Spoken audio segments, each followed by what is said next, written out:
Hello and good day to you out there in webinar land. All right, Peter's giving me the thumbs up. We must be getting good audio.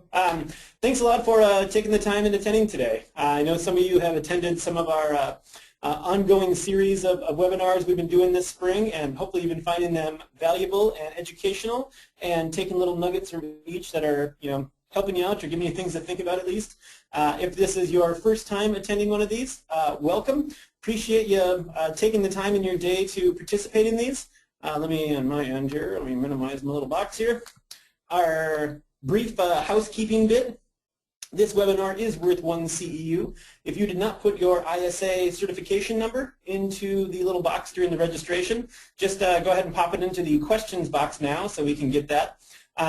We did have some folks, I know, from the New Jersey Shade Tree Commissions that need their separate CEUs. If that applies to you, just enter that in that questions box too, and we'll make sure we get those taken care of and submitted for you.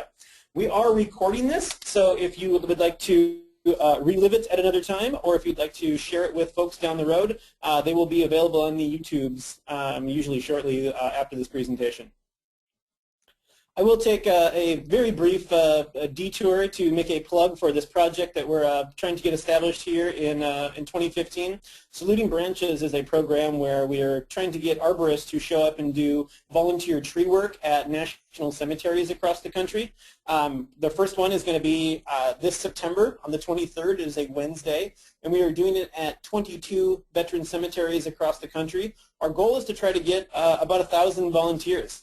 We've been working with the Department of Veteran Affairs and some of the other people in the industry to help get this established. It's a project we've been doing in Minnesota at Fort Snelling here for a couple of years with other arborists in the market, and it's a very rewarding day to get out there and do tree work. That's for a good cause.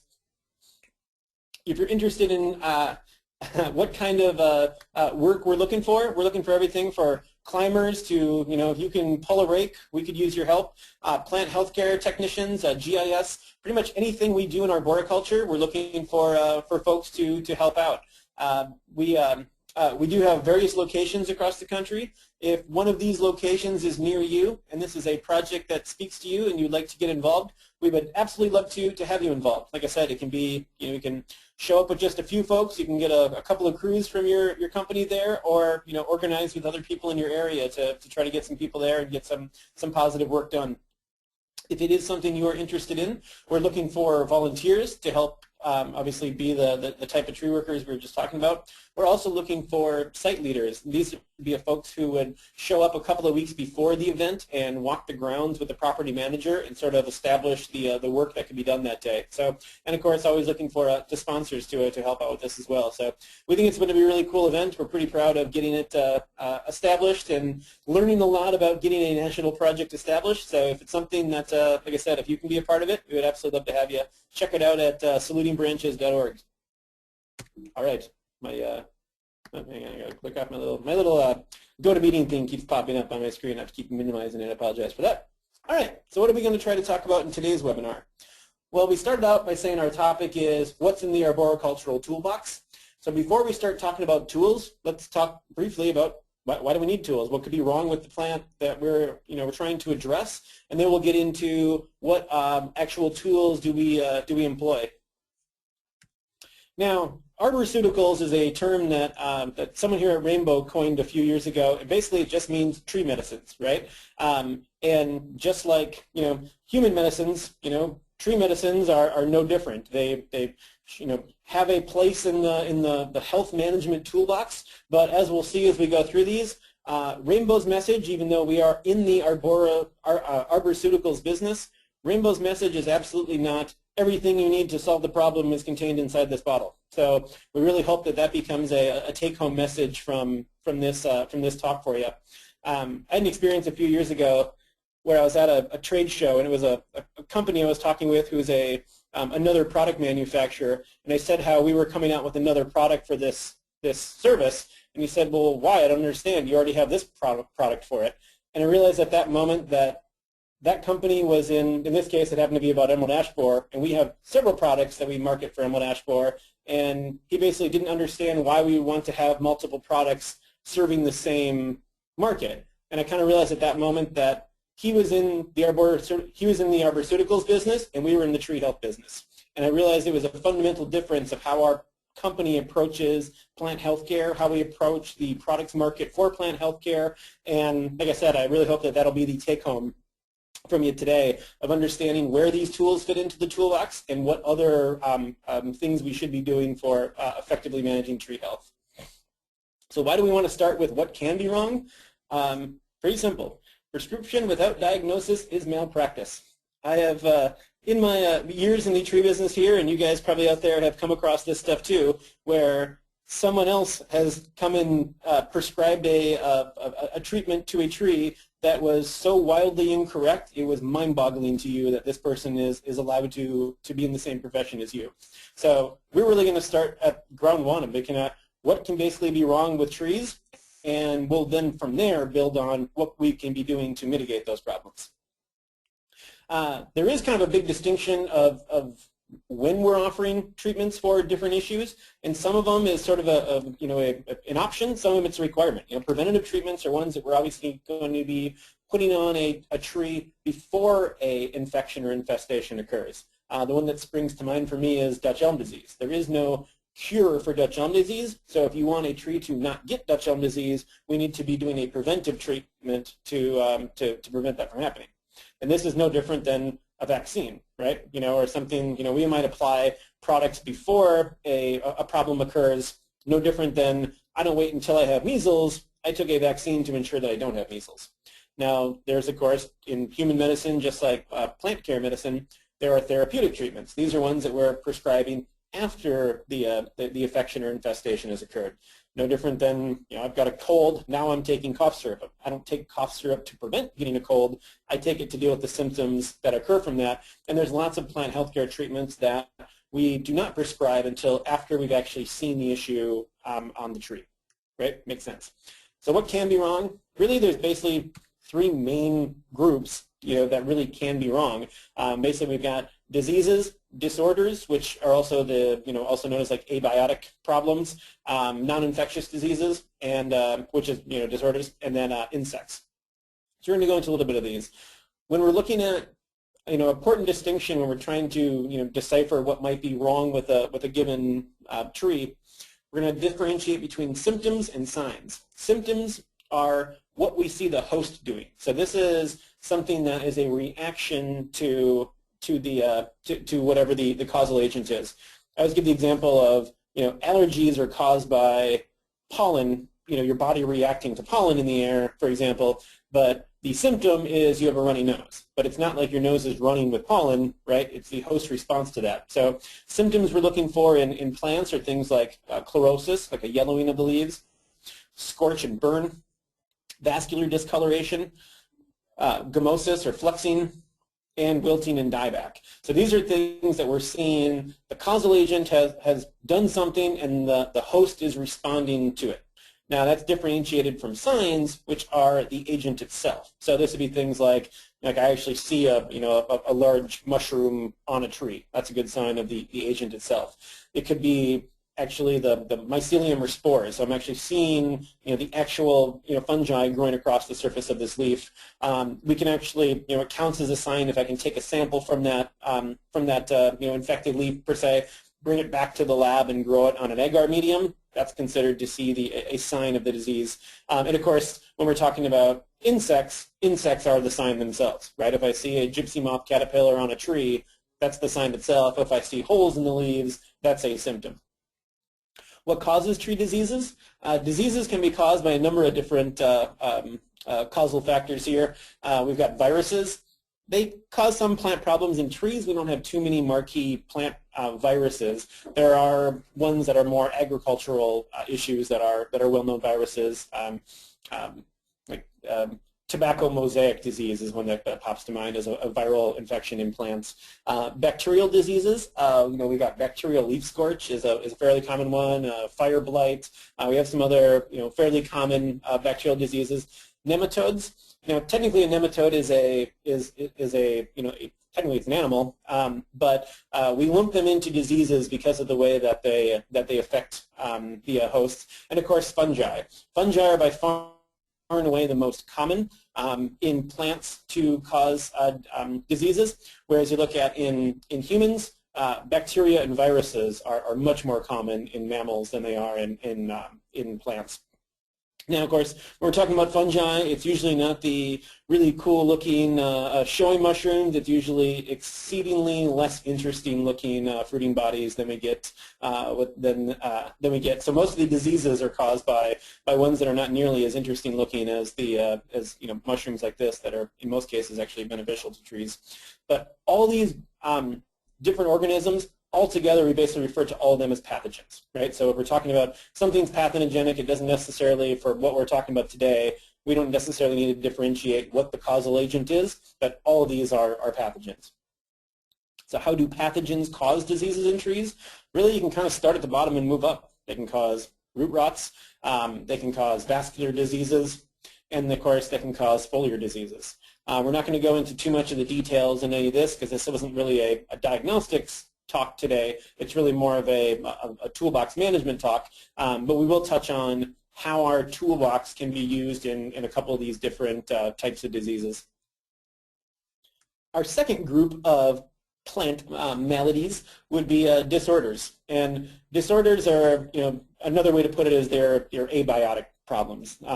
So it's caused by a non-living agent here. So usually it's something like it's environmentally induced, like think of like a pollution or a chemical burn or salt, dieback or something like that. And the non-infectious part is a key part of this. Like, one pin oak doesn't catch chlorosis from another pin oak, right?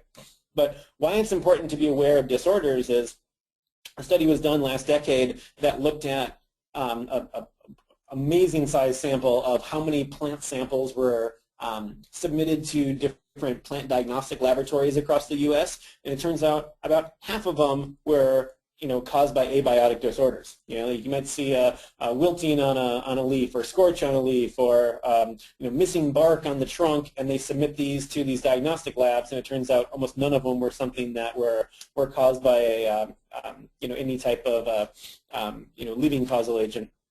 So abiotic disorders are also important to be aware of because not only are they, chlorosis is, damaging enough to the plant, but then it also weakens all their other defenses, making them more susceptible to actual living pathogens or insects in this case.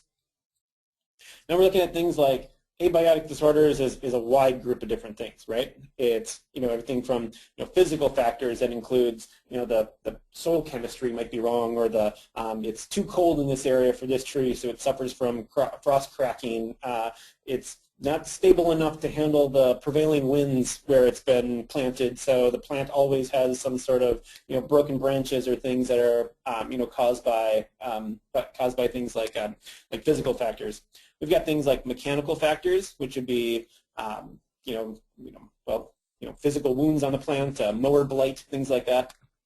And then we have chemical factors, which can be things like pollution. I'd say chemical phytotoxicity doesn't just have to be like a herbicidal damage. Think of road salt as another chemical phytotoxicity.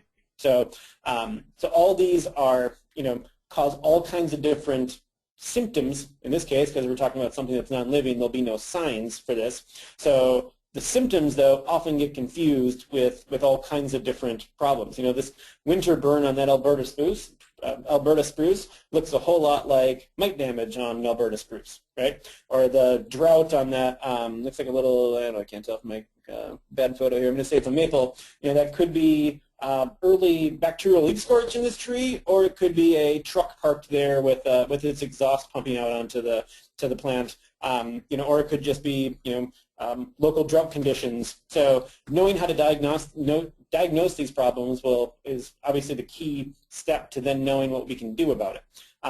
We see all kinds of, I used to work at a garden center, and in the springtime when leaves were first emerging, we have all kinds of leaves being brought in for, what's this disease on my leaf? Well, it was frost. So being able to differentiate the type of host responses we're seeing with abiotic problems from living problems will give us a good insight in what type of management we need to be employing to mitigate these. Improper mulching, oh boy. I've seen some amazing mulch sins in the last few years. We should do a whole presentation just on how the heck to mulch properly, and not for anybody who's listening now, but make it available so you guys can show it to folks out there in the world and help spread the good word about proper mulching, because a little mulch is good does not mean a lot of mulch is better, right? Let's look at our last group of what can be wrong with a plant, and of course we got insects. Insects are, we have a gal who works for us who's actually working on her, just got accepted to grad school to work on her PhD in entomology, and while I'm definitely not at that level in my my insect nerdiness, I definitely am interested in insects and have my own little insect collection in my office, and guys from the field bring me stuff all the time. So love insects, and they're a fascinating group. We're talking about, the sheer number of them. If you're into collecting things, there's no better thing to collect than insects, because I guarantee you will not collect them all. You're looking at 1.5 million possible species, and to put that in perspective, that means almost 9 out of 10 living animals today are insects, and out of that, almost 50% of that group are beetles. It's fascinating, the diversity of these. Now that said, there might be even take the middle number, that might be 1 million insects, different species out there in the world. Well, in any given market, really only maybe a dozen or two are really important pests. So,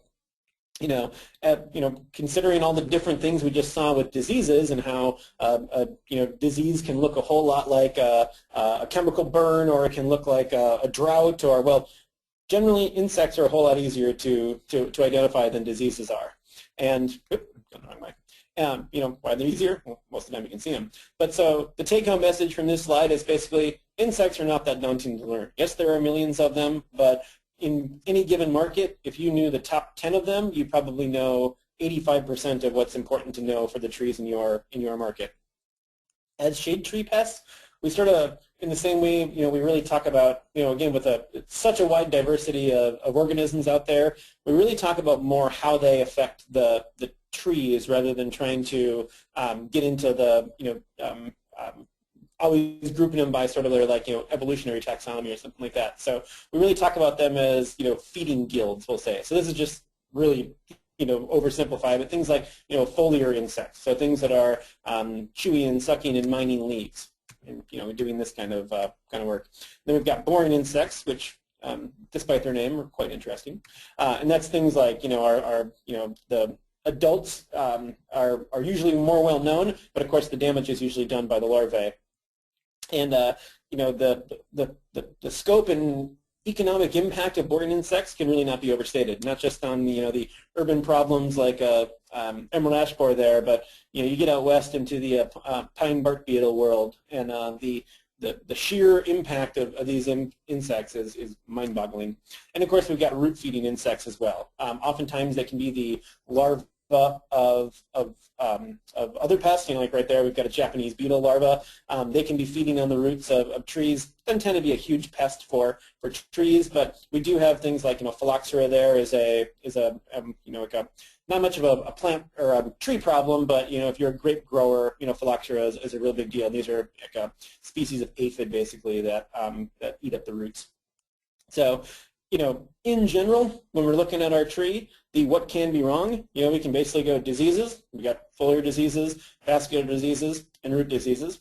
Insects, we've got foliar insects, boring insects, and root insects, right? And then, of course, the ominous and mysterious abiotic problems that can be kind of showing symptoms all over. So if you're approaching any diagnostic problem from what can be wrong, thinking about these 3 main groups, looking at where you're seeing the symptoms on the tree, and looking for signs to help you positively identify them. From there, you're going to be in great shape to move to our next step, which is, of course, what can we do about it, right? So this is where we're going to spend the bulk of our talk here, because of course that's what we're talking about here. This was not a diagnostics presentation, but like I said, we really got to establish what the problem is before we move into what the solution is. It's pretty simple. So why do we have a toolbox approach? Because we want to be good medical practitioners. Bad doctors just hand you pills, and usually, no, I'll save my my editorials about the medical industry. But you know, a good doctor, on the other hand, will ask you questions. They'll ask you your medical history. What are you eating? What's your mental state? Are you sleeping? Are you depressed? Are you did any of these other things large life changes occur recently? Those all factor into even if they are going to eventually prescribe a medicine for you. Knowing all this other background information leads oftentimes to a different solution, right? So they're going to make recommendations that are not just including medicine. If you go to a doctor and they basically say you have this major problem and all you got to do is take this pill and it goes away, oftentimes there are some problems that you don't change anything else and the medicine will take care of it. But oftentimes they're going to include a prescription of diet and exercise regimes to help combat whatever your illness is. No different in tree care. When we look at what's our toolbox, right off, can the tree even grow in that site? And everything from how big is that tree going to eventually get? Are you predisposing it to other problems because it's going to have overhead issues by the time the tree is full size? Not just part of the toolbox is what kind of tree did you select to grow there? Not just what species, what cultivar was selected to grow there. Of course, we have nutrients are part of the toolbox. Cultural practices. This can be really anything that we're doing that's not any of these other things, which is things like irrigating the trees, mulching, adding organic matter, things like that. Tools like air spades. Air tools are incredibly useful and can add another thing to the toolbox that basically you couldn't do with any other. None of these other things are going to actually physically alter the site, which is what an air spade can do, right? We don't have any other option to actually to physically change the soil properties like we could using an air tool.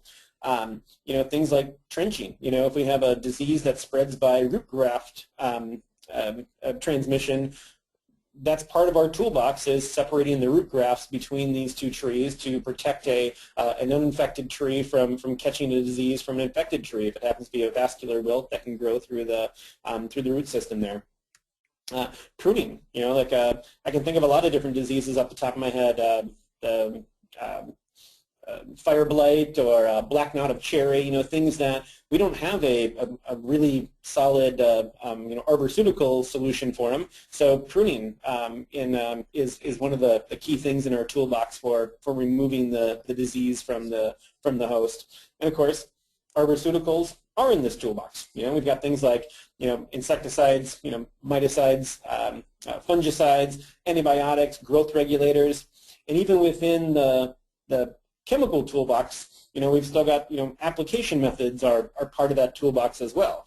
Depending upon a different situation, we might have a product that's best applied as a soil treatment, or for the exact same problem in a different situation, the best might be an insecticide applied by a tree injection, or maybe it's an insecticide applied by foliar spray.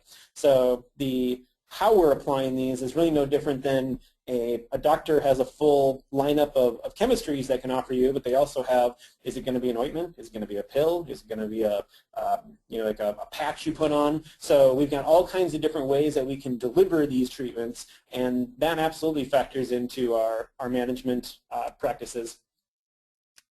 So I guess my take-home message from this is, just like medicines are not just take this and everything is fine.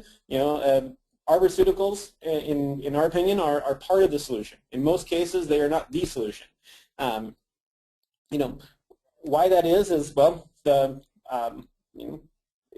pathology and all this stuff is complicated. It's a contributing factor of all these different factors here. So it's a result of all these contributing factors. So we've got a host interacting with an environment, we've got a pest interacting with the environment, and then we've got a pest interacting with the host. And so when you're thinking about our arboricultural, I can't talk today, our arboricultural toolbox, what we're really doing with any one of our management efforts is basically trying to break the triangle on one of these lines here. So let me give you an example. Is like bacterial leaf scourge, right?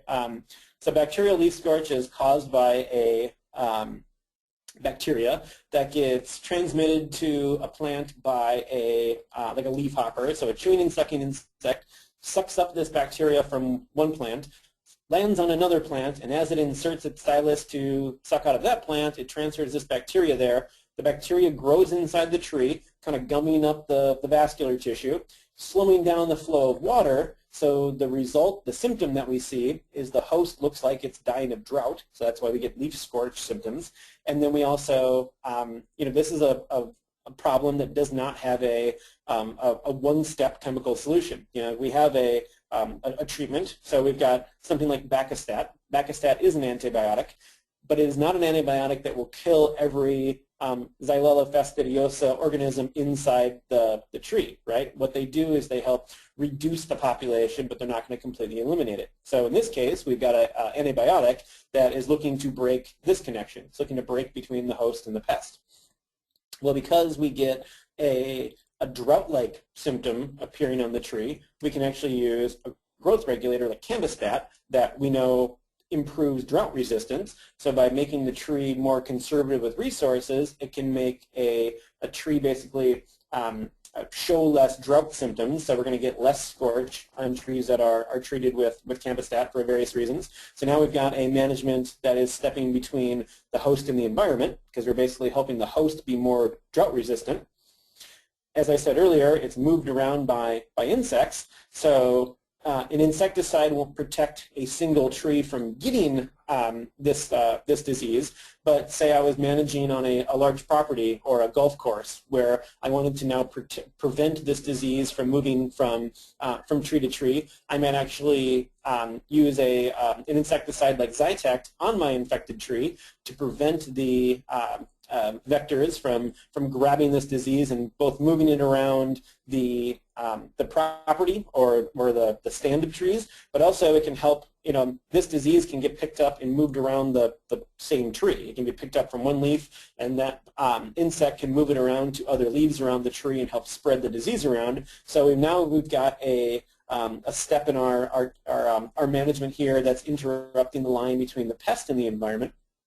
And other things in this toolbox are water is part of this. We know that irrigated trees show less scorch symptoms. So now we've got something that we're adding to this that is promoting the relationship between the host and the environment. And ultimately, if you don't want bacterial leaf scorch in your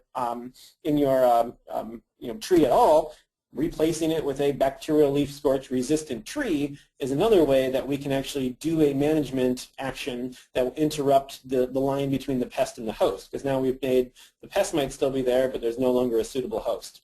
So this is sort of our thinking on what's the problem? Well, the problem is a bacteria. So what's the solution? Well, yeah, an antibiotic is part of that solution, but as you can see here, I've got, 5 different management strategies up on the screen now for just one bacterial problem, but if we really want to take a full management approach to bacterial leaf scorch, all of these need to be in play. Otherwise, we're not going to get the results we're looking for if all we're trying to do is ever just taking care of one aspect in this. Now, this, of course, is not true for every problem that's out there, and we'll see in a minute. We'll go through some other examples of other ones, but kind of keep this this diagram in mind as you're approaching all these different things. Of okay, if I'm putting on an insecticide, that's putting a break between the pest and the host, or if I'm so anyway, this is a great model for sort of explaining why we have different management options in the toolbox here. Now let's look at some specific examples. We'll take one from each one of these categories. Looking wrong. I'll slow down. Talking too fast. Peter's giving me my halfway mark sign, which is cool. Foliar disease. So let's take an example of apple scab. Those beautiful trees will hopefully be in bloom here in just a few weeks in Minnesota. But looking outside right now, we're still about a third covered with snow. So yeah, but actually the room I'm presenting from right now is one window down from that one right there. So if it was a live photo, I'd wave it, yeah. But apple scab, at least where we're at, apple scab is on every single crab apple, even the ones that are touted to be resistant. But this is a major problem we have, especially through the upper Midwest where we're at. And the sheer number of ornamental crab apples planted around is definitely part of why we have such an issue with it. But let's look at the symptoms and signs. How do we diagnose and know that we have apple scab? Well, we have yellowish spots appearing on the leaves, these lesions that become first they're brownish, then they turn blackish, then the leaf starts to go kind of chlorotic-y looking, and eventually the leaves start to fall off, and we get leaves falling on the ground in midsummer. And this is really where we get customers calling about apple scab, but of course we know from being arborists that apple scab management takes place much earlier in the year than when we see the symptoms. So that's another important aspect when we're thinking about our management here is timing is really part of our toolbox as well, because an ill-timed treatment will yield no results, and then the customer's mind just goes, oh, well, I tried something last year and it didn't work. We're like, well, there might be a viable solution for it, but if not timed properly, then yeah, you will not get any results. In this case, there are signs. You actually could pop one of these leaves under a microscope and look at some of the fruiting body structures, or even if you get good enough magnification, actually see physical spores. But for the most part, you're going to be diagnosing apple scab based on it's an apple and it has spots on leaves, and leaves are falling off in midsummer, right? So because it's a foliar disease, we use a foliar-applied fungicide, and in this case, it's our myclobutanol product, Myclotect.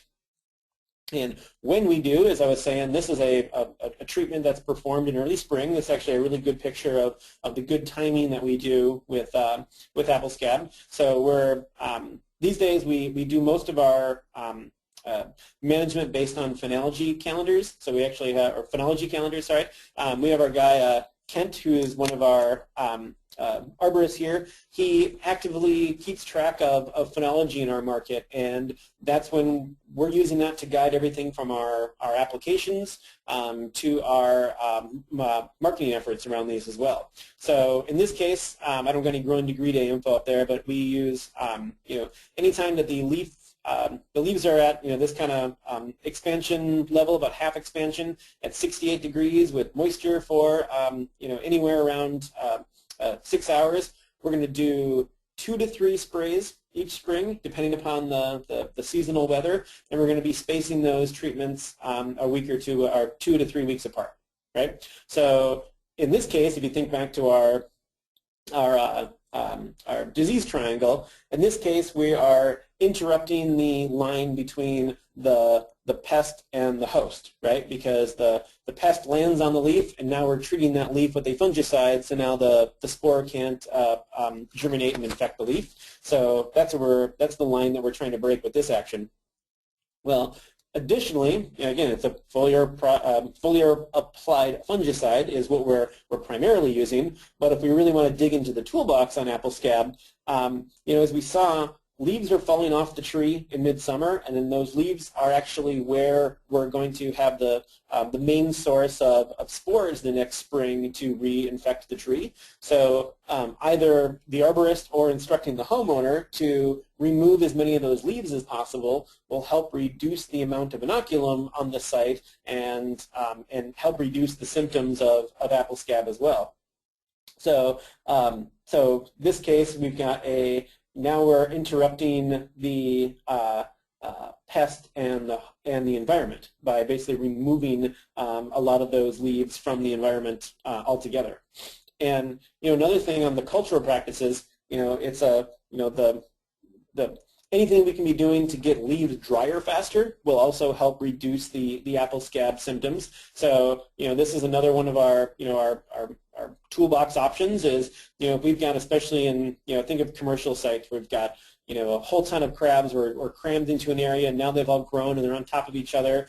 Those ones are always ripe for scab infection because airflow is so poor through those. The leaves are staying wetter longer, which is more beneficial for the fungus. So maybe removing a few of those trees, or of course, if we were involved in the planting at the outset, planting those trees far apart or far enough apart that as mature specimens, they're not going to be up on top of each other and increasing the airflow. And of course, ultimately, in a way that we talked about with bacterial leaf scorch, not planting a crabapple is also another way to reduce the amount of apple scab. But if the client is insistent on an apple, there are resistant cultivars. How long those cultivars will remain resistant for is always a question mark, because things, of course, always change. But that's another way, another thing in the toolbox that we use for managing apple scab. Let's look at a vascular disease. Here's one of my favorites because I kind of cut my teeth on it here when I first started at Rainbow 10 years ago. But oak wilt, symptoms. We have different symptoms depending upon which species of oak we're dealing with. But for the most part, we're talking about dieback from the top of the tree down and also from the tip of the leaf back. And that's because it's a vascular disease, which means it's slowing down the flow of water inside the plant. So as the disease progresses, less and less water can reach the top of the tree, so that's why we see the decline starting at the top of the tree, and also kind of why we see the decline of the leaf starting at the tip of the leaf and coming back. And on some trees, especially the red oak group, red and pins are fairly common with this. A sign we can actually see is if the disease has been in the tree long enough, we'll actually get these spore mats that form under the bark. They kind of smell a little bit like juicy fruit gum in my opinion, but if you peel them back and you actually see this little mycelial mat growing there, that's a sign that we got as well. Other symptoms that I don't have on this slide would be things like vascular discoloration, especially on white oak groups and live oak trees. And I'd also say that another symptom we see is usually trees in a group dying of this. And you can kind of see where the disease is moving. We'll look at that in a second. So because it's a vascular fungus, we treat it with a vascular fungicide. So in this case, we inject Alamo through a macroinfusion into the tree. And in this, the timing is not nearly as seasonally critical as we saw with something like apple scab. So really, anytime we have the trees in full leaf in the growing season is an acceptable time to do an Alamo treatment.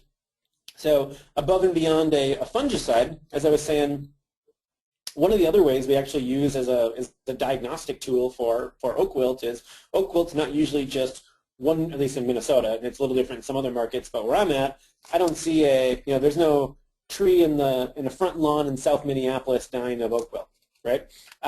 Because the disease in our market is really more of a kind of that sprawl zone that's right on the outside of the city is really where we see it. So you'll get these stands of trees, and of course in Texas we sort of have the same thing where we have massive groups of trees, and you can totally see where one tree in the center got infected, and this is a disease that's spread by little picnic beetles. So in theory, a picnic beetle probably landed on a tree somewhere in this forest, bit into the tree, transferred the fungus, and since there, the fungus doesn't need to be spread by beetles anymore because it can actually grow through the connected root systems of all these trees into adjacent trees in the stand. So you can see here's the zone where the fungus is. Here's where it started, and now you can see by the declining trees which way it's progressing, right? So because this is a disease that spreads by root graft spread, in this case, what our goal is going to be is the fungicide is absolutely part of the protocol, but a more important part of the protocol is this root graft disruption. So envision that slide I just had in cartoon form here, and here is my ground zero trees that are knowingly symptomatic. So these are trees that, depending upon the species, are either something we're going to try to perform a therapeutic treatment on, if it was a white oak group tree. If it's a red oak group tree, we know for a fact these trees are going to be toast, so we're going to get those out of there as soon as possible. But because this is a problem that spreads through the root grafts, what we do is we'll actually measure from the nearest symptomatic tree. We'll measure, depending upon soil type, we actually do use a chart that goes by DBH of the trees and soil type to basically give us a guideline of how far away from that nearest symptomatic tree should we basically be putting our trench line. And you can see what we're going to do is we're going to measure out from these trees, and we're going to the blue line here, that's the trench line we're going to cut. And we're going to cut that about 3 feet deep, again, depending upon the soil type and the size of the trees. But as a general rule, 3 foot deep is what our goal is. And now where the fungicide comes in is by doing this, where we've now isolated the fungus to be only inside of our trench lines here, the only trees that we need to treat with the fungicide are going to be the trees that we have highlighted in the light blue here. Right? So in theory, if the fungus is only in these trees that were showing symptoms, we've measured properly to make sure that the fungus basically couldn't have grown out faster than where we're seeing symptoms on these trees. The only trees that we need to treat now are the ones within the trench line. And with Alamo, it's a 2-year treatment. And in a lot of cases, if we've done these other steps and we've cut the trench line, and we've treated the trees that are inside the trench line, after 2 treatments of this, so we've got 4 years, it's between 4 and 6 years is as long as the fungus can live with basically no food source inside of our trench line here. So what we're effectively doing is removing the food source of the fungus inside the trench line, so basically the fungus gets starved out and dies off, and now we've actually, in many cases, it's more or less, eliminated from the site until it comes back in via another beetle bringing it in. But so, thinking about our triangle here, we've got our fungicide, which is interrupting our line between the pathogen and the host, and we've got our trench line, or so we've got our fungicide is between the pathogen and the host, and we've got our trench line that's actually between the pest, the environment, and the host, right? So in this case, we're kind of affecting both by physically going in and isolating the pathogen on the site like this. And of course, how we do our trench lining, here in Minnesota, we primarily use vibratory plows because we have glacial soils here. You can actually see in the picture here, see the dashed line where the line will be cut around here. So that's what we get to do here. If you're in less soft soils, this is how they got to get her done in Texas. That is a 12-foot saw blade that was amazingly loud, as you would imagine, when it's rolling through. So fortunately, where I live, we do not have to mess with rock saws to get our trench lines plowed. But everything's bigger in Texas, so they like it. Let's look at a disorder. One of the more common disorders we deal with that has a toolbox approach as well would be chlorosis. Chlorosis is really anytime, chlorosis is of course a general term where a tree can't manufacture chlorophyll. Right. Most often, especially in the United States, a lot of our chlorosis is related to micronutrient deficiencies. Either an iron deficiency or a manganese deficiency, and oftentimes you'll hear that it's it'll be a soil pH issue where if there's probably iron in the soil, but for whatever reason the tree's roots can't get the iron out of the soil. So a lot of our management of chlorosis might be actually supplementing the nutrient, but we're also going to see some other things we're going to do. So symptoms are you've probably seen chlorosis if you work in the tree business, right? Where it's a yellow leaf with a green vein.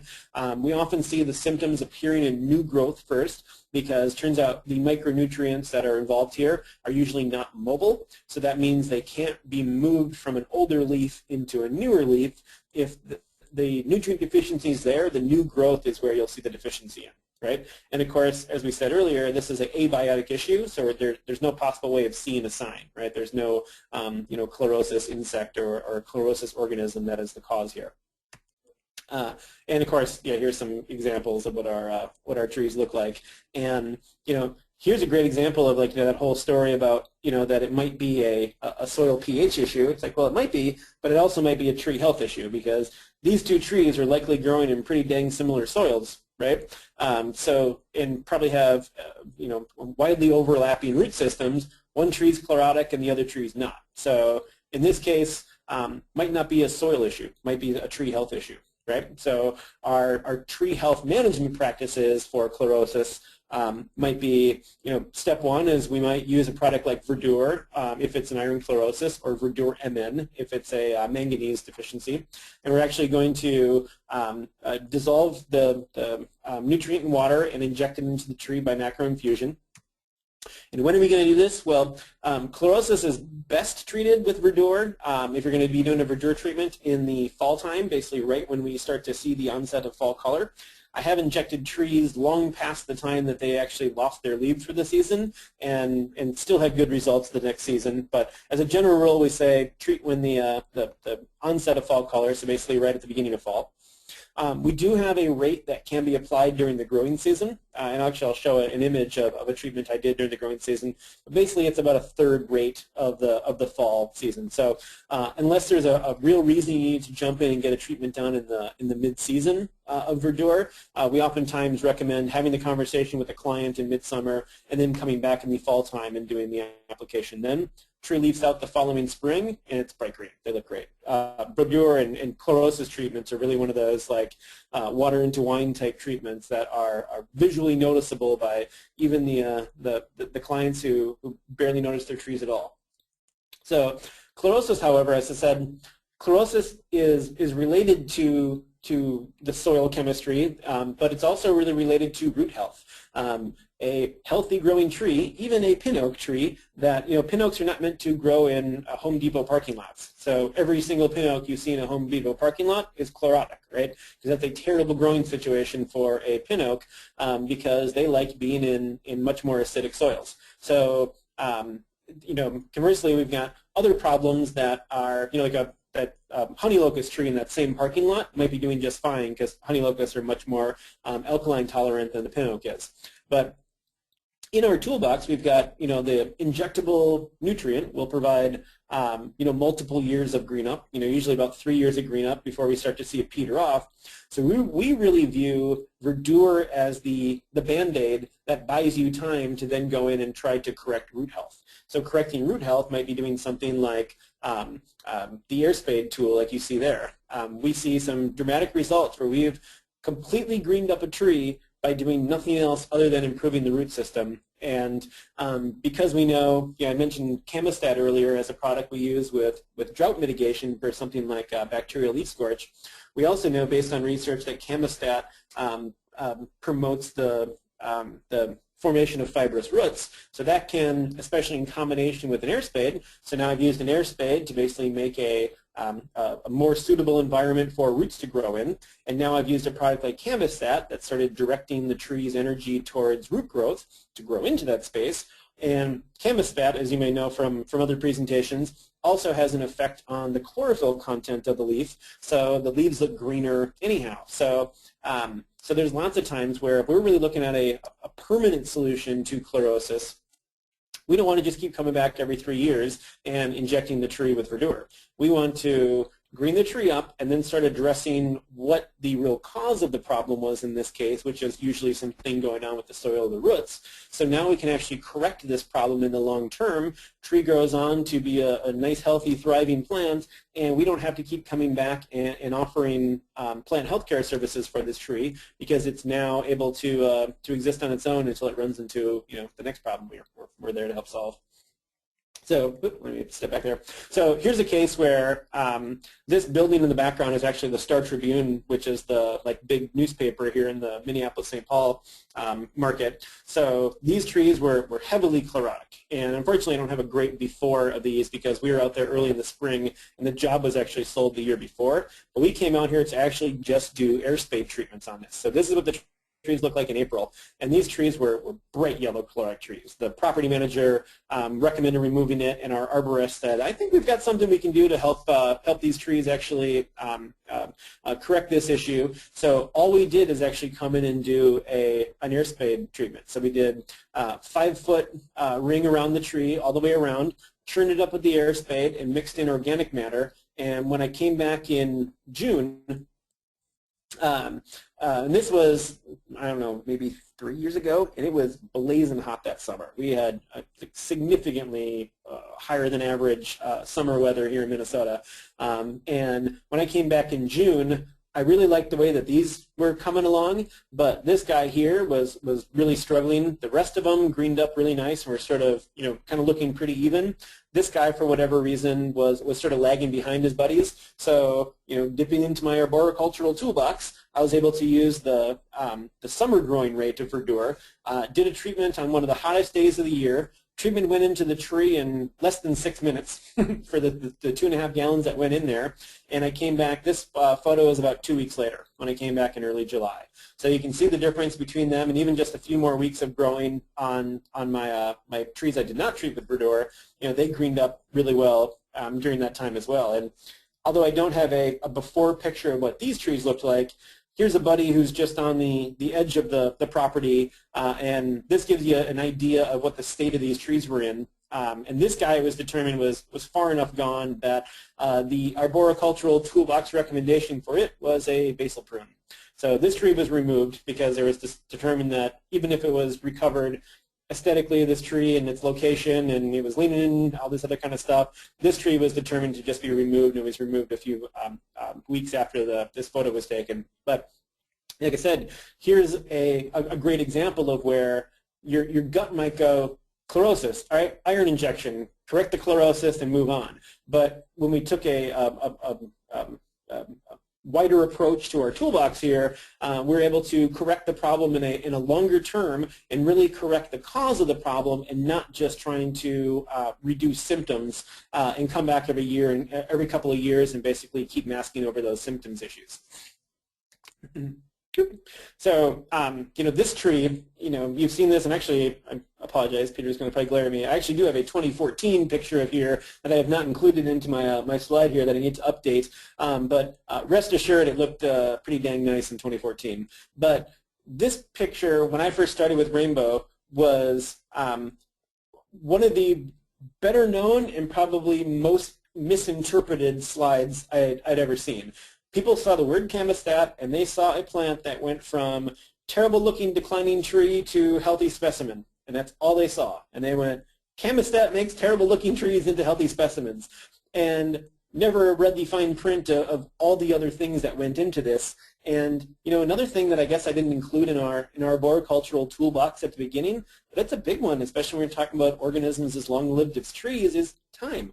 Time is one of the things that has a great impact on the success or failure of our treatments. If you have an expectation that this tree was going to look like the 2011 tree in 1990, that would be setting incredibly the wrong expectation, right? So when you look at what had been done is, a TGR treatment performed, at the outset, performed again 10 years later, or I guess in this case 9 years later, or 8 years later, and radial trenching was performed on this.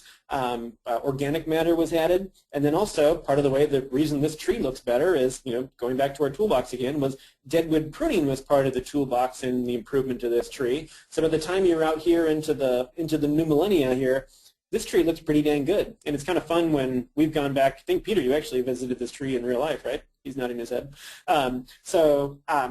A lot of the people who work at this tree is from the Morton Arboretum, and a lot of the people who work at the Morton Arboretum had no idea that this tree had this history to it, because they've only worked there for the last 10 years. And this tree has always kind of looked like a good specimen, so they were really interested to see these sort of historical pictures of this tree and understand how it got to where it's at now. But again, if all you saw was picture A and picture D, and you saw the word chemostat and you went, oh, growth regulators can bring a tree back from the brink, you're kind of missing part of the story. And so when you understand how these other factors factored in there, as well as, like I said, time, that's when you really have a full story and see how we can perform these visual miracles, but not overnight and not with just one tool in the toolbox. Briefly, I'll go into one of my favorite insects. A lot of you I saw on the attendance list attended our emerald ash borer presentation earlier this week, so we are definitely not going into much depth on emerald ash borer here. Other than, of course, you should know it is a invasive insect that likes to eat ash trees. It turns out there's a lot of ash trees. So it turns out there's a lot of emerald ash borer. So symptoms, we look for things like thinning canopy. We look for things like dying back from the top down. We look for technically something like a woodpecker damage is kind of a symptom because it's something that's happening to the host directly. We do, in some cases see sucker growth, but if you attended our talk earlier this week, you've learned that sucker growth is definitely not something you should be waiting around for to see as a diagnostic tool for EAV. Signs, in this case, something like the exit hole, while it's not the organism itself, you are seeing a direct result to that organism. So we count D-shaped exit holes and S-shaped galleries as signs of the insect pest here. And of course, the larvae itself is the most common sign that you'll actually find on the host tree itself.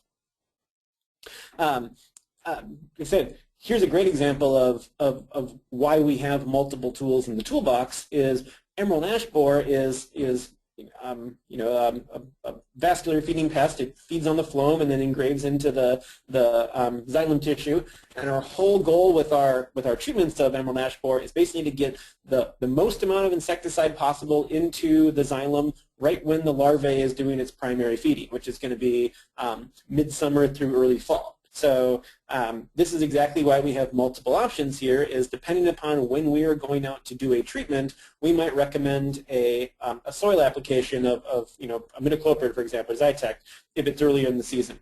If it's a larger or infested tree, we might recommend an emamectin benzoate treatment. If it's a tree that we want to treat in midsummer, and you can see where there's not another product that we have a great option in late July, early August. All of a sudden, our TransTech product Dinotefuron comes into play. So we here at Rainbow, we use all three of these tools during the growing season to combat emerald ash borer in our market. And so when we get the question all the time of, well, what's the best treatment? And of course, we're in a weird position because we manufacture the products as well as apply them at our commercial tree care company. Is our answer all the time is, well, show me the tree and the time of year and we'll go from there. There is no, don't believe the hype that there's a silver bullet that'll cure all of these or be the only bullet you need in your gun there, because emerald ash borer is a diverse pest with the sheer number of it and how often you're going to be doing these treatments. The more options you have, the better chance you're going to be, able to mitigate the problem. And like I said, our whole goal is to get the most amount of insecticide in the plant at the peak right time. So that is going to vary depending upon the tree and the time of year. So having multiple options gives you multiple ways to attack it. So.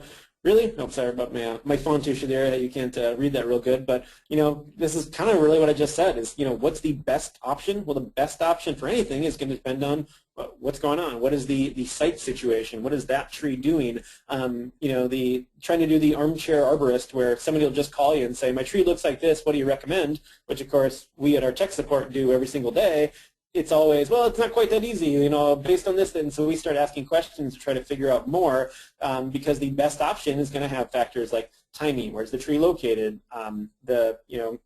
what's its current health, what exact pest are we going after, and of course the part that you can't see so good here is things like customer concerns, budget concerns. The best treatment might be out of the customer's price range. So the best treatment all of a sudden moves down the list, and now we've got the ideal treatment becomes the next thing, because it might not be the best for that pest, but it might be the best that gets in action on that pest. So having all of these in your mind while approaching any plant healthcare situation, is really going to allow you to offer the full gamut of product solutions and also the full toolbox of whatever. So.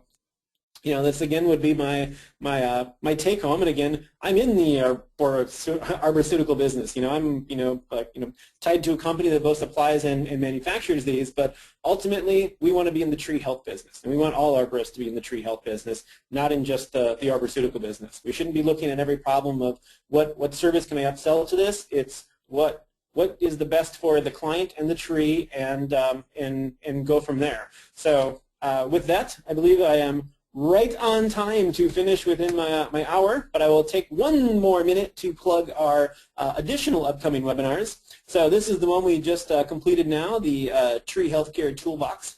you can see we got some other talks coming up. Scale insects. Emily Bick is my friend here, who is the one going on to her PhD in entomology. So if you like your biology at a high level, highly recommend checking out Emily's talks. And we have some other ones coming up that are going to be touching on some other important topics as well. Plant healthcare and pollinators is a big one. If you like any of the stuff I covered and you want to know more, I will not be doing any more plant healthcare talks, but I got one more coming up on iPads and smartphones that it should be good. And Chris is going to end it with a talk on injection systems. So still a lot of good content to get through this spring. But with that, my friends, I will thank you for your time. I think because of the time, I'll do what I did at my last talk, which is to follow up with any questions via email after. So again, I really appreciate you guys taking the time to broaden your own education about trees, to support what we're doing here at Rainbow. And I wish you the best of luck. Stay safe out there, and hopefully we'll talk to you soon. Have a great day.